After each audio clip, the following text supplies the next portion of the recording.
Today we're going to make sour cream and cucumbers. You have to slice the cucumbers thin, just like this here. I've got some already sliced. I'll just show you how I'm slicing them. Stuff the cucumber sliced. Now I'm going to put in my onions, sliced onions. They're very fine onions. They have to be mixed up in there. Use my fork, mix them around. I'm not going to put salt right away in there, but I will put the pepper because salt makes water, and we don't want that. So grind the pepper.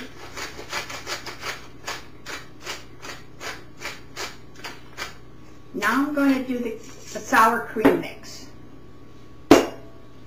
Now I'm going to put the stuff into this here, mixed with the onion and the cucumber. Now I'm going to put them into this container here because you have to let them sit in the refrigerator for a while so that everything gets absorbed, the flavor gets all absorbed.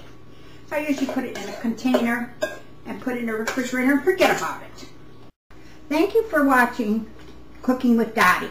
The ingredients will follow. The ingredients are cucumbers and onion and sour cream, salt and pepper.